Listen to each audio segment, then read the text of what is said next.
Nós vamos seguir então. Saber quem tem a sua pergunta, colocação, experiência. Queremos ouvir e aprender. Quem tem pergunta sobre divórcio, casamento, noivado, namoro. Pastor, com que idade eu já posso namorar? Até a idade que o cinturão do teu pai permitir. Pastor, a minha dúvida seria sobre essa carta de divórcio. Se seria realmente um documento, uma carta, ou se seria outra coisa.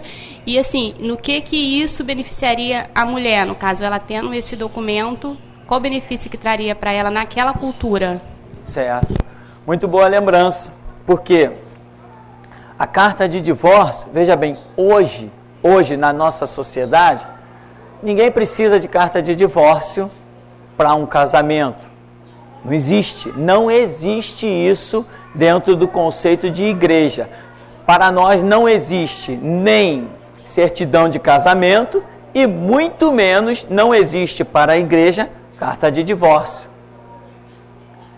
Porém, a nível de documento, isso se aplica em propriedades, direitos, pensões, ou às vezes o homem que quer ter certeza de que vai morrer, aquela mulher não vai ficar com a pensão dele, que ele não gosta dela, se separou, não sei o quê.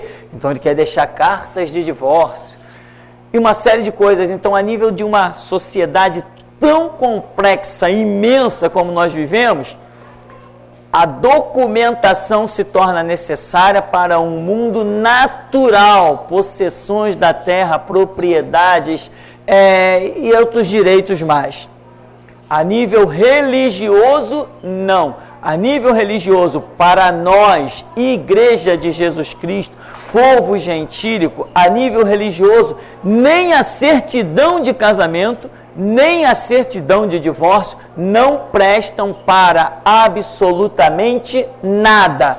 A nível religioso, a nível de igreja, não serve para absolutamente nada. No cenário de Israel, reportando-nos ao tempo de Moisés,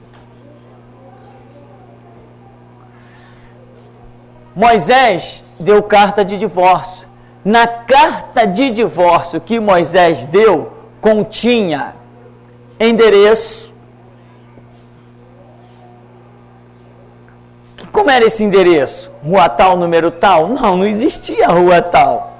Não existia número tal. Então o endereço era próximo às margens do rio tal, não sei que da árvore tal, aonde não sei que mais. E até sintonizar a coisa naquele. Então, uma mulher assim, filha de fulano, filha de Beltrano, da linhagem não sei de quem, e vinha descrevendo aquele mundo de coisas para poder se saber de quem estava falando. Até ao ponto de que se conseguisse, na própria localidade, conseguir testemunhos a respeito da veracidade do fato. Porque a carta de divórcio que Moisés deu, ela era uma segurança para a mulher. Porque quando uma mulher era repudiada, podia-se pensar muitas coisas a respeito dela. E a principal situação era o adultério. Isso era logo o que a maldade da cabeça do ser humano pensava. Foi repudiada? Então deve ter adulterado, o marido dela dispensou ela, não quis matá-la, porque o adultério é punido com a morte. Mestre, essa mulher foi pega no próprio ato adulterando, e a lei de Moisés diz que nós temos que apedrejá-la. Tu que dizes? Jesus desqualificou a lei? Não podia. Não podia desqualificar a lei, pois se ele mesmo tinha dado a lei no Monte Sinai. Não podia desqualificar a lei. Então, mas às vezes o marido, o marido não quis matar, ficou com pena dela, uma pobre coitada, aonde ela chegasse e alguém dissesse, aquela mulher ali foi repudiada, aquela mulher ali é separada, é divorciada, é desquitada, ou qualquer outro nome que dessem para ela, ela seria discriminada. estava arriscada ela cair pela sarjeta da rua, morrendo de fome, e ninguém dá a ela um pedaço de pão. Porém, se ela apresentasse a carta de divórcio, a história mudava. Porque na carta de divórcio não continha uma acusação. Não continha, porque era carta de divórcio. Houve lá uma separação, mas não estava dizendo que ela era uma adúltera, ou sei lá, qualquer outro ato que ela pudesse ser enquadrada. Então a carta de divórcio passou a ser para a mulher daquela época uma verdadeira segurança. Outra coisa, já que tocamos nesse assunto, voltando ao nosso texto de Mateus capítulo 19, quando o Senhor diz assim, a mulher que, vamos dizer, como diz as versões bíblicas, né, adulterou. E há que casar com a repudiada. Ora, esse texto, você vai vendo como o texto começa a ser ilógico, complicado, porque a punição do adultério era a morte. Então não tinha nada nem de repudiar, não tinha nada nem de, vai casar com outro, vai deixar de casar, ela vai ser morta. Se ela foi pega no ato do adultério, ela tinha que ser morta, apedrejada até a morte. Era isso que a lei dizia. A lei e a cultura judaica estavam prontas a executar isso aí. Então aquele texto que nós lemos de Mateus 19, ele é repleto de coisas difíceis de entender, vamos assim dizer. Então aqui voltando, a carta de divórcio que Moisés dá, ela tinha que ter coisas específicas, critérios, situações, um monte de coisa tinha que estar dentro dessas cartas de divórcio para que a mulher fosse preservada. Agora, se ela tivesse realmente sido dispensada por adultério, ela poderia ter dois caminhos. Ela sai simplesmente repudiada sem carta de divórcio, e se o marido dela quisesse, ainda levaria na praça e diria, ela foi pega adulterando. Apedrejem. O povo na hora passaria a mão de pedra e acabou. Entendeu, meu irmão? Provou, tá aqui a prova, adulterou, me traiu. Na hora, ela morria ali apedrejada. A carta de divórcio era uma proteção que Moisés estava dando para a mulher. Então esse documento, naquela cultura, era muito importante. Hoje não. Hoje esse documento não interessa. Não tem o mínimo sentido. Não faz a mínima diferença para nós. Temos mais perguntas?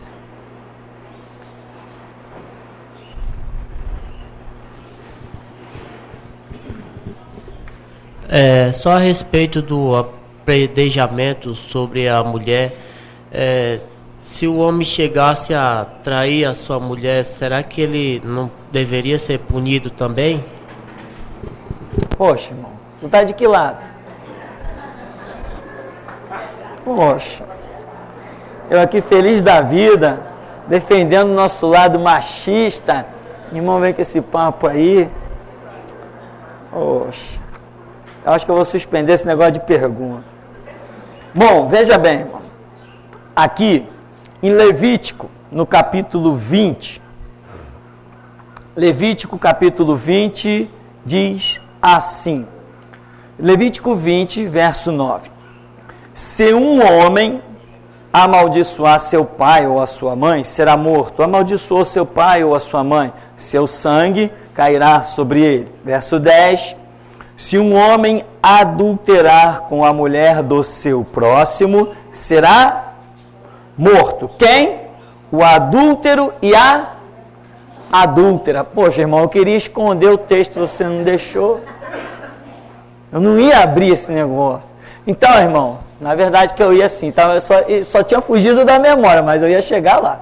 Então, meu irmão, a punição de adultério não era só para a mulher. Só que realmente Israel se transformou numa sociedade problemática e machista, caída, que só estava morrendo mulher. Mas o homem também era punido. Aqui diz, se um homem, é a lei, Levítico, a lei que Moisés recebeu, se um homem adulterar com a mulher do seu próximo, ambos vão morrer, o adúltero e a adúltera. Amém, irmão? Então a punição não era só para a mulher. A sociedade depois veio transgredir os mandamentos de Deus e passaram, caramba, as mulheres agora estão decorando esse texto. Tá bom, irmão, fecha a Bíblia aí.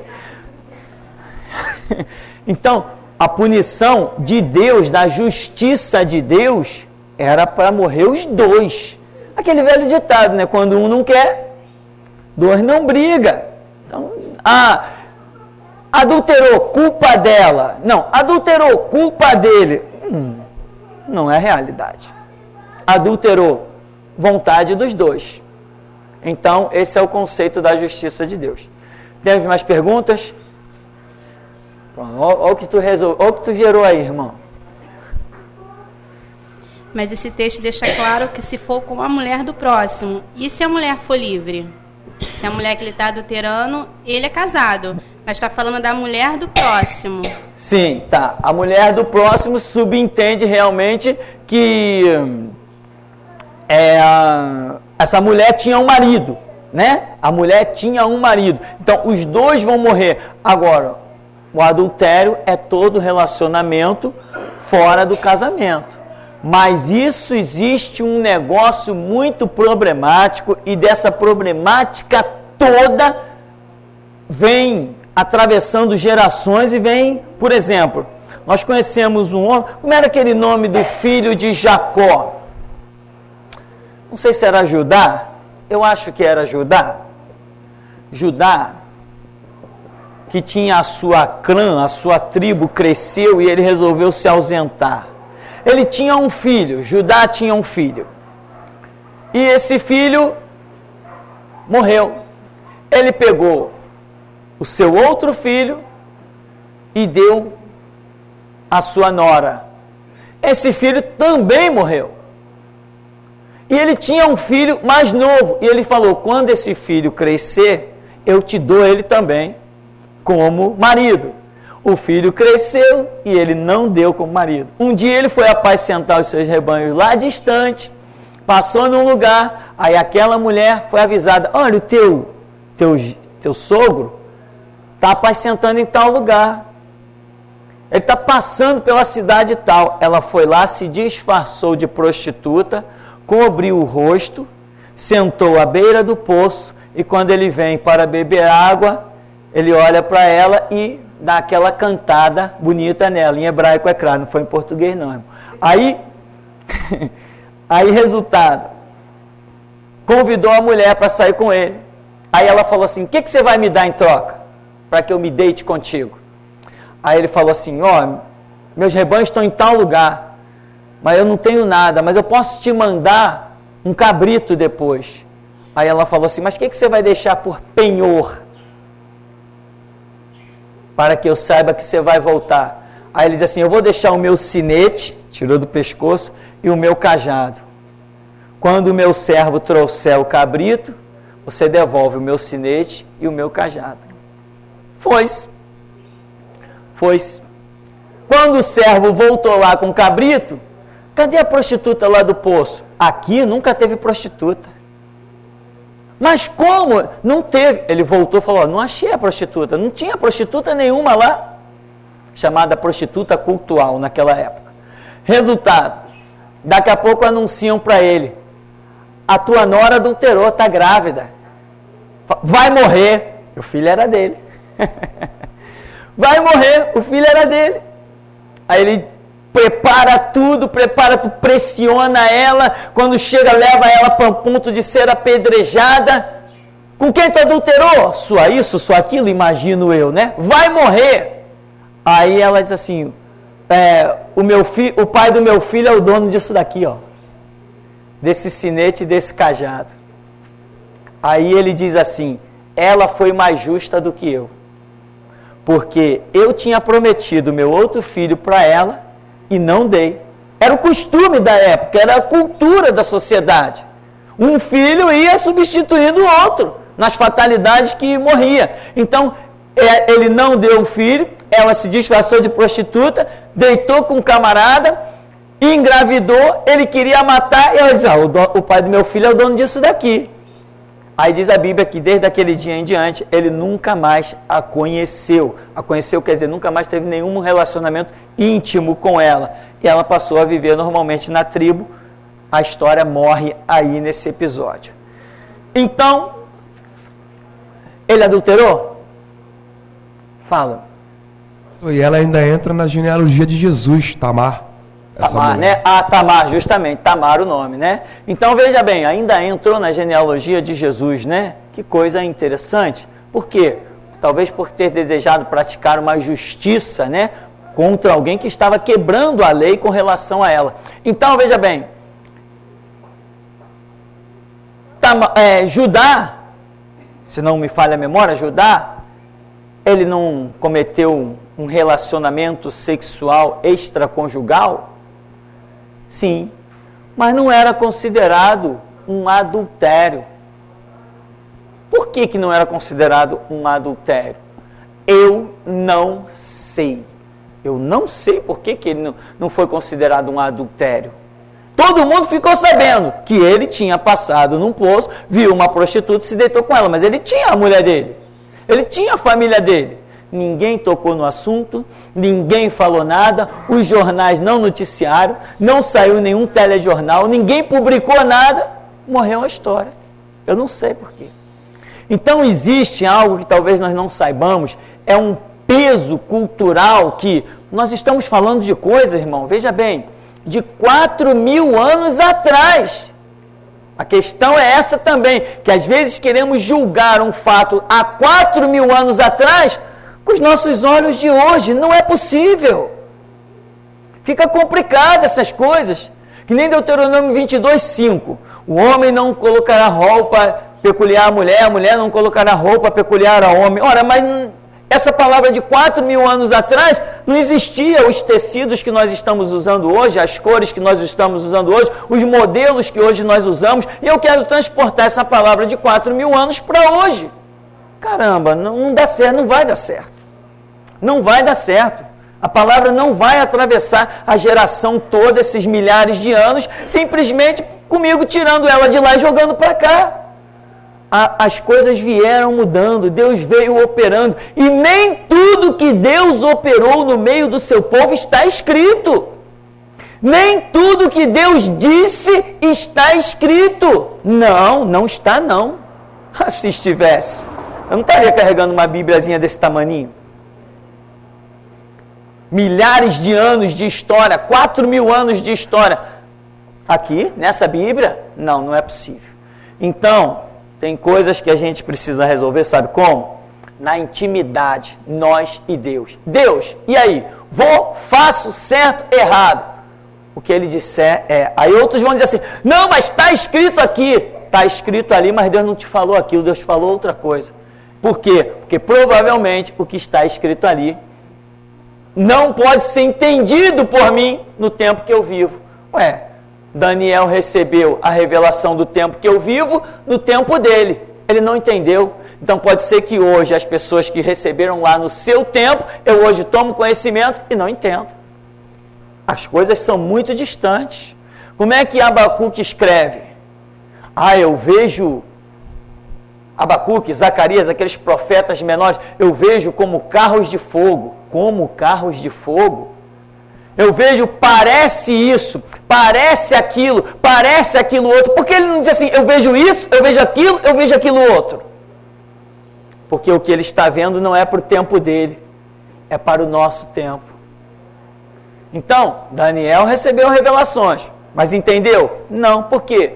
Porque era coisa projetada há milhares de anos para frente. A mesma coisa, tem fatos hoje lá no Antigo Testamento, que eu não consigo transportá-los de lá para cá. Não consigo. São 4.000 anos de história. Temos perguntas? Não? É uma pergunta do Williams. Se esse trecho do capítulo de Mateus 19 é uma interpolação por estar em colchetes, como fica o de Mateus 5,32? Veja bem, aqui em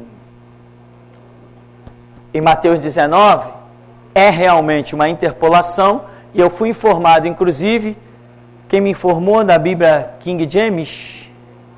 Ah, sim, o irmão Cícero acabou de me informar que ontem, parece, estava lendo exatamente esse mesmo capítulo. E na Bíblia King James não tem o texto, não é que tenha o texto entre colchetes, não. Simplesmente não existe o texto na Bíblia King James. A Bíblia King James é considerada uma das mais belas versões internacionais, né? Por isso que chama King James.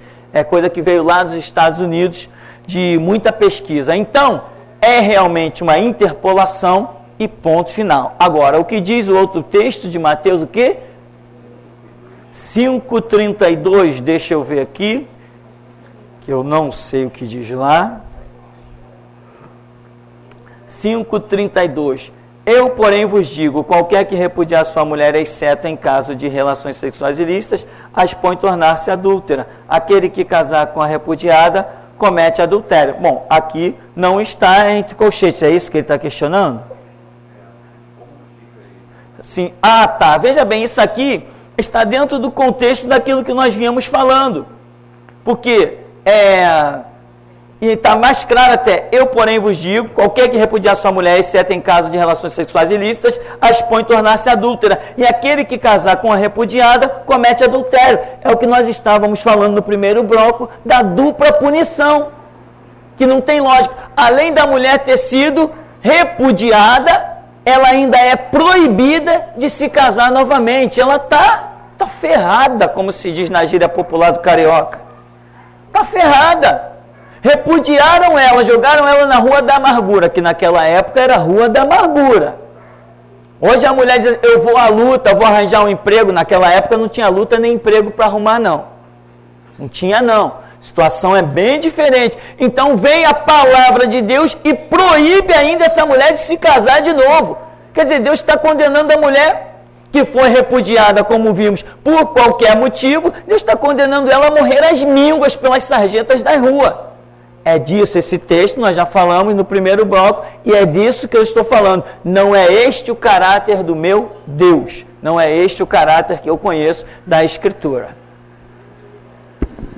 É uma pergunta de um ouvinte chamado Santi. Ele diz, pastor, a respeito da nudez, como podemos entender isso? Porque depois do pecado de Adão, Deus os cobriu o corpo. E a pergunta é, um casal que dorme nu está desrespeitando a Deus? Deus deixa de falar com alguém, por exemplo, em sonhos, se ele está dormindo nu? Há algum risco de perder salvação por isso?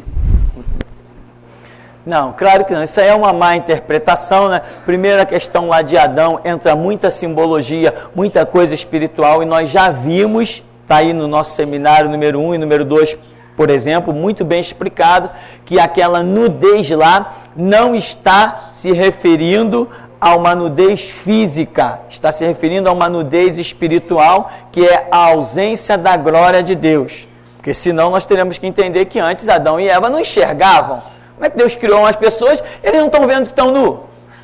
Ah, depois então, não sei o que, comeram da fruta, abriu-se-lhe os olhos e viram que estavam nu. Esse nu não é físico, não é natural, uma situação espiritual que vai ser, por exemplo, o mesmo termo, a mesma palavra vai ser usada lá em Apocalipse, quando vai falar de nudez, é o mesmo termo bíblico, vai ser usado para mostrar aqueles que estão sem a graça de Deus, que não estão no caminho da glória de Deus, mas ao caminho do inferno. Então a nudez ali, em Gênesis, não é natural, não é física, ela é uma nudez espiritual, que significa ausência da glória de Deus. Quanto ao estar sem roupa, ora, então nós condenaríamos os índios ao inferno pelo simples fato de usarem tanga ou não usarem nada? Estamos cansados de ver na televisão todas as mídias publicarem pesquisa no meio das tribos indígenas, e lá estão mulheres de 9, 10, 12, 15, 20, 25, 30, 40, 50 anos, tudo completamente nuas, sem nenhuma pena no corpo pregada, nuas, e aquilo para eles não tem nenhuma condição de pecado, aquilo para eles não exerce nenhuma noção de pecado. Irmão, ninguém pode ser condenado se não houver algo na sua mente que o acuse. Você não pode chegar diante de Deus e dizer assim, eu estou condenado, mas por quê? A Escritura diz que ninguém chegará inocente diante de Deus, ou seja, quem chegar diante de Deus para ser condenado, tem uma espada atravessada na sua memória. Tem e ponto final. Deus não pode condenar alguém que tenha partido dessa terra sem consciência de pecado. Ele estaria sendo injusto. Todos que partem dessa terra para a eternidade já partem com a sua consciência ou livre ou oprimida pela questão do inferno. Ninguém parte tipo, vamos ver o que vai dar lá na frente. Não, todo mundo que parte já parte sabendo se está indo para o inferno ou se está indo para o céu, porque ninguém comparecerá inocente perante Deus. Então, os índios não possuem essa consciência de que nudez seja traduzida por pecado. As crianças nasceram ali no meio daquelas pessoas nuas, estão crescendo ali no meio daquelas pessoas nuas, só usam agasalhos na hora do frio, eles não têm consciência de pecado através de nudez. O pecado se tornou nudez, ou a nudez se tornou pecado, a nudez se tornou pecado depois que nós, na nossa cultura, desenvolvemos uma série de conceitos. Então hoje nós nos cobramos e a nossa própria memória nos acusa. Isso não acontece com os índios e não acontece com uma série de outras tribos que habitam em ilhas do Oceano Pacífico, Oceano Atlântico e por aí afora. Então, o estar nu, né? Eu conheci um jovem que ele dizia assim, irmão, eu só ando assim, aí ele apontou para a calça jeans, né? Eu só ando assim, a camisa de manga comprida aqui, empacotado, sol de 40 graus e o camarada lá dentro daquele forno. Eu só ando assim. E ele dizia assim, e tem mais, na hora de tomar banho, eu tomo banho rapidinho e me visto. Aí dias depois, o camarada sumiu, cadê fulano? Ah não, que a namorada dele está grávida. Ah é? Ué, ele era tão santo, tão santão. Então isso é coisa, é besteirada da cabeça dos seres humanos, né? Nudez com equilíbrio, nudez considerando uma série de fatores, nudez não causando escândalo, não tem nada de pecado. Né? É o mesmo que eu dizer assim, não, eu tenho que vestir a roupa para que Deus não veja a minha nudez. Eu tenho que vestir a roupa para Jesus, para o Espírito Santo não ver que eu estou nu. Que estupidez eu estou dizendo. Por acaso as minhas roupas impedem ele de enxergar o meu corpo, o meu espírito, a minha alma? Então são conceitos que não fazem parte da realidade. Né? Um casal vive à sua vontade, na sua intimidade, não existe nenhum pecado nisso. Agora, se a pessoa foi criada num colégio de freira, desde criança, estão jogando aquilo na mente dela. Aí ela vai para dentro de uma igreja, se converteu. Aí entrou numa dessas assembleias famosas da vida, né? Esses palcos de Satanás. Estão jogando aquilo na mente dela. Resultado, eu soube da experiência de uma igreja que eu fui membro 5 anos, lá no Engenho Novo. O pastor recebeu um casal dentro do gabinete. Qual era o problema desse casal? O problema deles era que na hora do relacionamento sexual, a esposa ficava em pânico. Ela ficava em pânico, desesperada. Não conseguia se relacionar normalmente com o seu marido. Por quê? Justamente por causa desse cenário todo. Adestrada dentro de igrejas que sexo era pecado. Não, sexo não é pecado. O pecado com relação ao sexo é o sexo fora dos padrões de Deus. Né? Que nem comer. Você gosta de comer? Gosta de beber? Mas faça isso fora dos padrões de Deus. A Bíblia condena a glutonaria, a Bíblia condena a bebedice, mas comer e beber não é pecado. Fazer sexo também não é pecado, mas tem regra, tem padrão. Nós somos seres humanos que fomos colocados uma plaqueta de regra pendurada no nosso pescoço. E nós temos que seguir essas regras. Se não seguirmos essas regras, vamos ter problemas. Deus colocou o ser humano na terra e lhe deu regras. Então, a nudez, a intimidade de um casal não tem nada a ver com pecado, né? Isso é conceito evasivo e argumento bobo de igrejas que tem por aí. É um comentário do Farney. Pastor, suas pregações por revelação do Espírito Santo têm aberto o nosso entendimento e temos enxergado além das letras, e Deus tem me dado entendimento de muitas coisas a respeito de casamento. Tem mais perguntas? Tem uma pergunta da Raquel. Pastor, queria compreender realmente o que diz o texto de 1 Timóteo 2,9, que da mesma sorte que as mulheres em traje decente se ataviem com modéstia e bom senso, não com cabeleira frisada e com ouro ou pérolas ou vestuário dispendioso. Muitos dizem ser pecado usar brincos, joias e etc. Pois é, essa é mais uma ideia totalmente equivocada. Irmãos, que nós temos que ter equilíbrio, isto é um fato consumado, equilíbrio. A própria Bíblia diz, ouve tudo, retém o que é bom. Paulo diz, aconselhando, Paulo não tem autoridade para dar mandamentos, ele é apenas mais um, como nós, que segue mandamentos. Nenhum apóstolo tem autoridade para dar mandamentos. Todos nós, seres humanos, somos chamados a seguir mandamentos e não dar mandamentos. Então, Paulo mesmo diz assim, eu posso todas as coisas, mas nem tudo me convém. Então, eu posso todas as coisas, né? Claro, o que são todas as coisas? Eu posso todas as coisas, desde que eu não contrarie os princípios de Deus, mas nem tudo me convém. Ou seja, muita coisa ele considerava que, embora pudesse fazer, não faria. Aí entra uma série de conceitos, testemunhos que se queira dar, situações que queira, sei lá, se envolver. Então, aí no caso diz que as mulheres sejam, né, se vistam com equilíbrio, se vistam com moderação. Tá. Então o que acontece? Paulo está dando uma palavra e no final ele vai mostrar que o principal atavio e o adorno é o espírito estar realmente adornado, preparado para a obra grandiosa de Deus. Paulo vai terminar com esse tipo de palavra.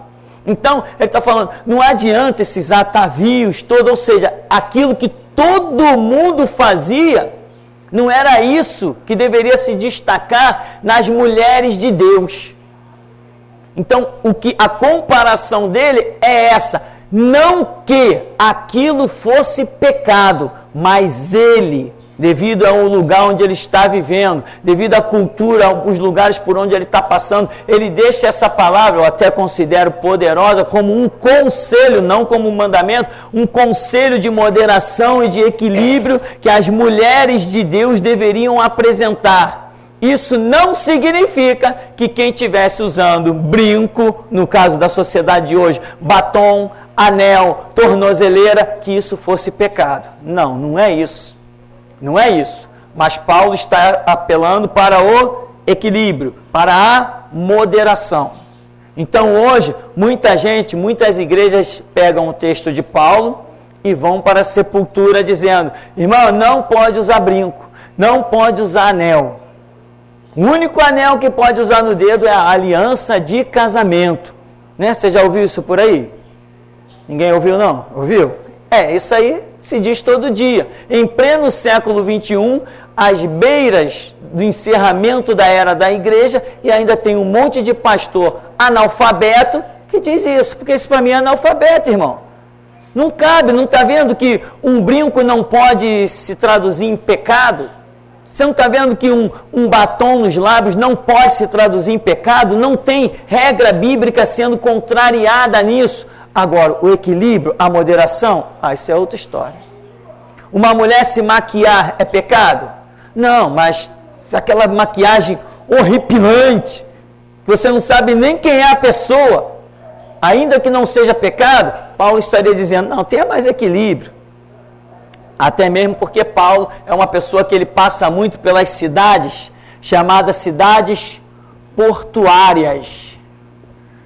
Ou seja, toda cidade portuária, você sabe disso, aqui no Rio de Janeiro também tem, toda cidade portuária tem pontos de prostituição, e Paulo fundou muitas igrejas em cidades portuárias. Então ele sempre deu esse conselho para que não tivesse muita mistura, para que tivesse uma certa diferenciação. Agora, entre equilíbrio, entre moderação e pecado, existe um abismo muito grande. O pecado é aquilo que contraria a regra de Deus. E quanto ao vestir, quanto aos adornos, os frisados do cabelo, ou pintar um cabelo, isso não contraria nenhuma regra de Deus. Então, pintar a boca, né? Que nem o Bozo, pintar olho, pintar cabelo, fazer sobrancelha, raspar as pernas, as axilas, sapato de salto alto, eu não enxergo nenhuma regra bíblica sendo contrariada mediante isso. Então, se não tem regra bíblica sendo contrariada, vamos apenas apelar para o equilíbrio e para a moderação. E não podemos dizer que é pecado. Uma pergunta do Michael Jackson. Pastor, você lembra de um pastor que pregou no congresso de Camboriú, os Gideões, que ele tinha sonhado que estava com Deus e depois ele morreu num acidente de avião? Então, aquele caso foi um sinal de Deus na vida dele que ele iria ser salvo? Pode ser. Aí é uma coisa pessoal, né? A pessoa teve um sonho, o fato veio, aconteceu, de repente isso pode ter servido de testemunho para a própria família, uma forma de consolo, etc, etc. Agora, foi ele que sonhou, foi ele que deu o testemunho, foi a família dele que disse. Então, nós que estamos fora, apenas ficamos com a notícia, não podemos nem entrar em muito detalhe, mas que pode se ter transformado realmente em um sinal poderoso, muito mais até para a família dele que ficou, esposas, filhos, etc., do que propriamente para ele. Isso pode ter sido sim um sinal poderoso de Deus. É uma pergunta do Rodrigues. Como é o julgar aos outros? Se eu chamar alguém de mentiroso, estou julgando? Não, não está julgando. Se você tem prova que alguém mentiu para você, você diz, poxa, você é um mentiroso. Você não está julgando nada, você está falando de um fato. Você é mentiroso por isso, por isso, por isso. Tem pessoas que são mentirosas? Sim. Então, você falar uma verdade, né? Dependendo lá da situação, porque a própria Bíblia diz que há verdades que são para serem ditas e há verdades que não são para serem ditas. O que eu entendo disso aí? É que muitas vezes Deus me mostra uma verdade, mas não me permite falar sobre ela. Então tem episódios que Deus me mostra uma verdade, me mostra uma situação e me permite, me dá a palavra para falar sobre aquilo. Não é tudo que eu vejo de errado que eu vou me meter a falar. Ou tudo que eu vejo de mentira, de seja lá o que for, que eu vou me meter a falar. Não, eu sou servo de Deus. E Jesus não disse que eu tenho que sair por aí falando do que simplesmente eu vejo. Eu tenho que sair por aí falando, sim, do que Ele me manda falar. Então não é o simples fato de eu ver que alguém é mentiroso, que eu vou dizer que ele é mentiroso. Que ali não está uma verdade, que eu... Não, eu sou servo e tenho que buscar a direção de Deus. Então, julgar é quando você julga com os seus próprios critérios. Agora, se você está usando os critérios de Deus, mediante a palavra de Deus, você tem liberdade total para dizer o que é certo e o que é errado, pelo prumo do Evangelho. Agora, quando você sai do prumo do Evangelho e começa a dizer do que você pensa, do que você acha, o que está certo, o que está errado, aí realmente, com os seus próprios critérios, passa a ser um julgamento seu. Agora, quando a Bíblia mostra algumas coisas, está vendo? Isso aqui é mercenarismo, isso aqui é pilantragem, isso aqui é sem vergonhice. Aí não sou eu que estou dizendo. Aí quem está dizendo é a Bíblia, né? É uma pergunta da Samile dos Santos. Pastor, o que você acha de cristãos comemorarem datas mundanas dentro da casa do Senhor? Não, a própria pergunta já está dizendo, datas mundanas não devem ser comemoradas. Mas hoje, todo mundo vive de um certo social, né? Dia dos Pais, dia dos Pais nós vamos fazer uma festa, vamos fazer um churrasco. Dia das Mães, nós vamos fazer isso, vamos fazer aquilo, vamos fazer aquilo. E usam o templo para celebrar uma data que simplesmente os lojistas, a fim de ganharem dinheiro, criaram. Está errado. Nós não temos que nos curvar às datas que os lojistas criaram. Dia, não sei quanto, é o Dia das Crianças. Vamos celebrar. Aí você vai nas igrejas por aí, no Dia da Criança, é desenhinho para tudo que é jeito, é presentinho de tudo que é jeito. Não, quer fazer desenho com as crianças, quer dar presente para as crianças, faz em qualquer dia, mas não faz naquele dia. Melhor assim, para não haver confusão, para não se achar que está se celebrando dentro do templo coisas que os ímpios criaram. Nós não podemos. Não podemos incorrer nesse erro. Existe esse perigo. Isso nós vemos constantemente. Por exemplo, os batistas são o rei da cultura social. Os batistas celebram Dia das Mães, Dia dos Pais, Dia das Crianças. Qualquer dia vão celebrar o Dia do Bastião, do São Jorge. Qualquer dia estão celebrando tudo isso. No tempo que eu frequentei a Igreja Batista, no tempo que eu passei por lá, o pessoal batia no peito com todo orgulho, dizendo, irmãos, o Dia das Mães foi criado por uma igreja batista lá nos Estados Unidos. Está vendo? Uma data tão maravilhosa como essa tinha que ter sido criado por nós. Olha só. O meu conceito é totalmente às avessas disso aí. Nenhuma dessas coisas que estão girando aí no marketing do mundo são para serem comemoradas dentro do templo. Tipo assim, fazer um culto especial daquilo ali. Vamos fazer um culto especial do Dia das Mães. Culto especial do Dia dos Pais. Quando eu fui pastor auxiliar de igrejas por aí, sempre teve isso. Eu dizia assim, qual é o Dia dos Pais aí? A dia tá, não conta comigo não, né? Mas você não vem? Não venho não.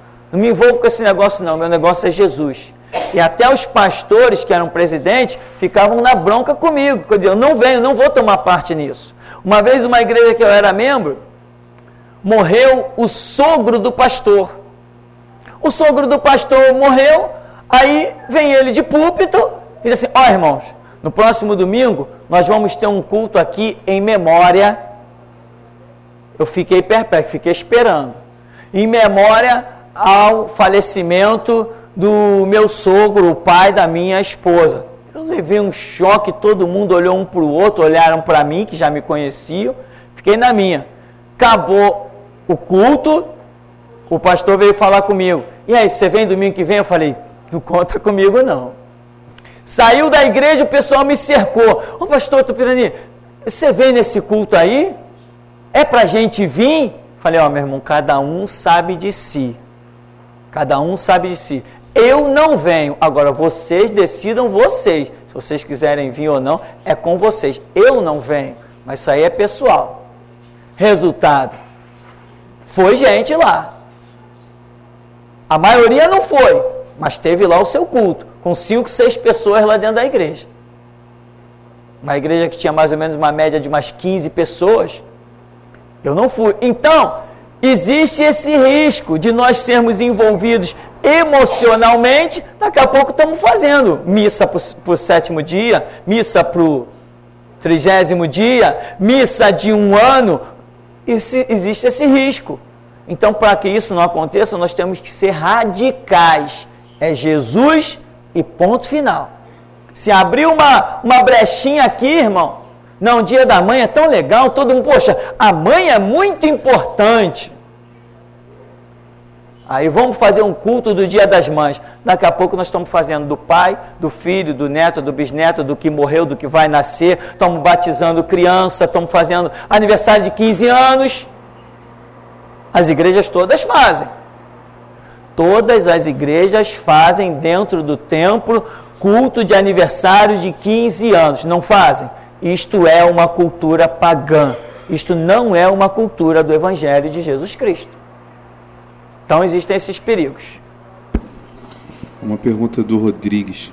Pastor, Salomão, Eli e Sansão foram realmente salvos? Eu não costumo me meter com essa história, né?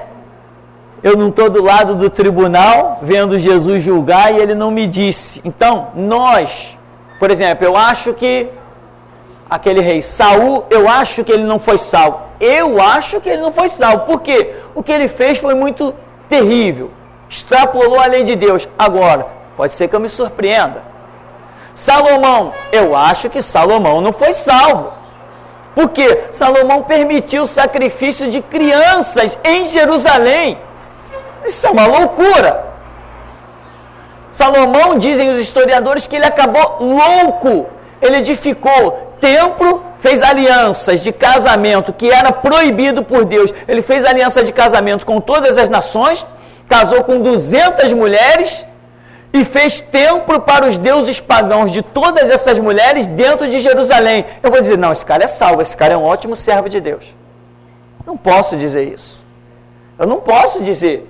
Então, agora, entre o que eu creio no meu pessoal e aquilo que Deus realmente me permite pregar, entre aquilo que é a realidade espiritual, pode existir aí alguns abismos, algumas diferenças. Então, eu prefiro fazer o seguinte: eu estou vivo sobre a terra e eu tenho que dar testemunho de Jesus. Eu vou seguir em frente. Quem passou, passou. Uma pergunta da Ira, da Espanha. Pastor, se eu falar com o meu pastor que o que ele fez estava errado, isso é pecado? É como se levantar contra o ungido de Deus? Ou temos que somente orar para Deus mudar essa pessoa? Não se ora para Deus mudar uma liderança. As nossas orações de membros da igreja não conseguem mover uma liderança. A liderança não está sujeita à influência nesse sentido, nesse cenário, nesse contexto. Lideranças são tratadas diretamente com Deus. Então ela tem que analisar se ali realmente existe uma liderança de Deus ou não. Se tem erros lá, com toda absoluta certeza, ela, naturalmente falando, não tem autoridade para chegar para alguém superior a ela e falar nada. Ela não tem essa autoridade. Se falar, só vai se prejudicar. Mesmo que esteja certa, e eu garanto, não vai adiantar nada, o pastor não vai dar ouvidos para ela, ele tem a posição dele e ele já está cauterizado, já aprendeu que ninguém da igreja vai influenciar na vida dele, o negócio dele é ele e Deus, então se ele trilhou um caminho errado, ele vai para o abismo. Nenhum membro da igreja, por mais que fale, não vai adiantar absolutamente nada. Isto é bíblico e no pessoal eu tenho muita experiência com isso. Pastor não ouve membro de igreja, isto é fato consumado. Então o negócio que eu sempre digo é o seguinte: Deus mostrou que tem coisa errada, Deus mostrou que a igreja deixou de ser igreja, pega a sua Bíblia, vai para a sua casa, dobra os seus joelhos, vê a direção que Deus tem dado para a sua vida. Siga a direção que Deus der. Não tente mudar a liderança. Quem tenta mudar a liderança está perdendo tempo, está atrapalhando a sua vida espiritual, o seu crescimento. Membro de igreja não muda a liderança. Isto é fato consumado. E tem mais. Quando falamos as coisas sem autorização, mesmo estando certo, acaba terminando em juízo. Um grande exemplo aí é Miriam. Estava tudo certo, falou lá de Moisés, acabou se dando mal. Agora, não estou entrando na questão de que se esse pastor é pastor ou não. Estou falando, considerando que a coisa seja, né? É uma pergunta do Edilberto de Souza. Pastor, a Bíblia trata de suicídio? O que Deus disse? Não, a Bíblia não fala nada sobre suicídio. A Bíblia fala sobre homicídio. Diz que os homicidas não herdarão o reino de Deus. Mas a Bíblia não diz que os suicidas não herdarão o reino de Deus. Tem diferença? Tem. Porque o homicídio é você atentar contra a vida de alguém. E o suicídio, você atenta contra a sua própria vida. Tem diferença nisso? Claro que tem diferença. total diferença. Então a Bíblia fala muito claramente sobre o homicídio, não fala sobre o suicídio. Por aí dizem que os que se suicidam não herdarão o reino de Deus. Por mais que eu pudesse até crer nisso, eu não tenho uma base bíblica para dizer que é assim. Então, se a Bíblia não diz, eu também devo me calar, né? Uma outra pergunta do Edilberto. Em Marcos 6,13, fala que os apóstolos expulsavam demônios, curavam enfermos e os ungiam com óleo. Que óleo é esse? Isso era um costume que os apóstolos tinham. É um costume que vem do judaísmo. Lá Tiago diz assim, olha, se alguém está enfermo, convidem os presbíteros da igreja e unjam o enfermo com óleo e a oração da fé curará o enfermo. Agora, o óleo aí é um óleo, não confundir com o que nós chamamos de óleo hoje. Ou, naquela época, o chamado óleo era um azeite puro de oliva, caríssimo, que custava uma fortuna e que tem realmente um poder terapêutico tremendo, de curar enfermidade, né? Baixar febre, enfim, tem um poder terapêutico tremendo e eu diria assim, ainda não definido. Muitas situações simplesmente aplicaram-se deste óleo e viram-se resultados tremendos, até cicatriz que some e um monte de outras coisas, porque existe na natureza, todos os remédios que nós usamos não vêm da natureza. A penicilina não vem da natureza, o melhoral não é uma planta, a cibalena não é uma planta, tudo que nós fazemos não vem das plantas. Então, esse azeite também, azeite de oliva, tem esse efeito muito bem conhecido pelos judeus. Então, lá pode ser que isso continuasse a ser aplicado. Agora, entre um efeito natural para um efeito espiritual, existe uma diferença. Então a pessoa tem lá uma cicatriz, tem lá uma ferida no corpo, passou o azeite e ficou curado. Tá, aquele azeite é como se fosse um antibiótico, como se fosse uma outra coisa qualquer. Então, muito se faz isso, confundir as coisas naturais com as coisas espirituais. Isto é uma terrível e equivocada regra que existe no meio evangélico. Então nós precisamos tomar cuidado. Espiritual é espiritual. E natural é natural. Muitas vezes, se eu estou com uma dor de cabeça, eu tomo um comprimido, acabou. O que tem de espiritual nisso? Não tem nada de espiritual. A ciência está aí. Eu tomei um comprimido e acabou. Eu estou com um estômago aqui saturado. Eu vou ali, tomo um sal de fruta, acabou o problema. Em 15 minutos eu não tenho mais nada. Está com uma dor de barriga, tomou um elixir de paregórico, acabou. Então não é uma questão espiritual, é uma questão natural, porque além do espiritual, Deus também deu aos homens o conhecimento, a ciência, a sabedoria para a pesquisa e tudo isso se tem criado, né?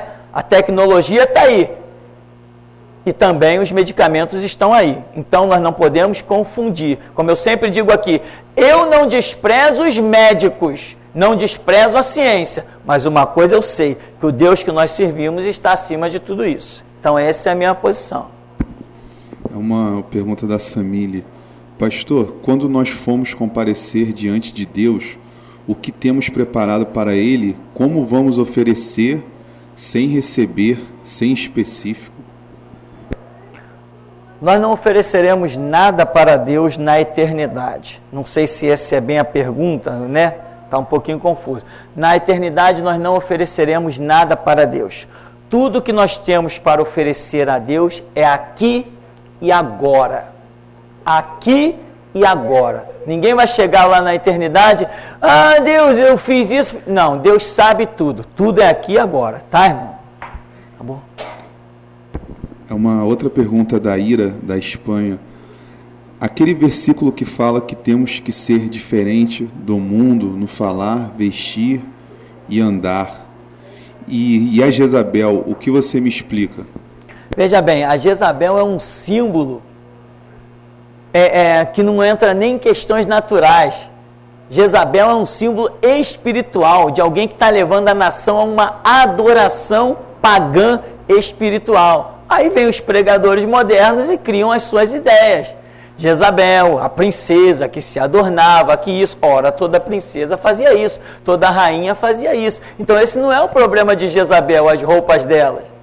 O problema de Jezabel é outro, completamente diferente. Ela está levando a nação, justamente com o rei Acabe, a uma prostituição espiritual, largar o verdadeiro Deus e se voltar, né? E outra coisa, não existem versículos bíblicos que proíbam adornos. Todas as passagens bíblicas que falam de roupas e cabelos nos chamam a uma moderação. Então, como não existe mandamento, como não existe regra para o vestir, a Igreja de Jesus Cristo nunca recebeu essas regras, nós vamos trilhando a caminhada, com consciência de que, se alguma coisa não me acusa, quem pode me acusar? E também, se eu não estou transgredindo os mandamentos de Deus, está aqui, eu estou transgredindo isso, aquilo outro. Se não há transgressão de mandamento, não existe condenação. Se o Espírito Santo não me acusa, eu não preciso me arrepender. Se o Espírito Santo não me acusa, eu não preciso me arrepender, porque esta é a missão dele, de me convencer do pecado, da justiça e do juízo. Se ele não faz isso, é porque não tem nada de errado na minha vida. Tem gente por aí que se condena a si mesmo, quando Deus não está condenando. A velha história que eu sempre conto aqui, que Deus revelou uma pessoa no meio da congregação e dizia assim: por que você insiste em se condenar daquilo que Deus já te perdoou? Depois, quando fui conversar com a pessoa tinha cometido um aborto e não aceitava o perdão de Deus de jeito nenhum. Resultado, essa pessoa hoje está desviada. Então, nós temos que aceitar as regras de Deus e não criar as nossas. Se Deus diz que me perdoa, acabou, eu arregaço a manga, se o diabo vir, eu pego ele pelo chifre. Se ele tentar dizer assim, tá vendo o teu pecado? Eu calo ele na hora, dou uns tapas nele e põe ele para correr. Por quê? Porque a Escritura diz que o sangue de Jesus Cristo me purifica de todo pecado. A regra vem de lá, da Escritura. Então não são dos meus conceitos. Amém? Alguém aqui para encerrarmos? Perguntas mais? Não? Bom, vamos finalizar então, nos despedir. Vamos agradecer a Deus.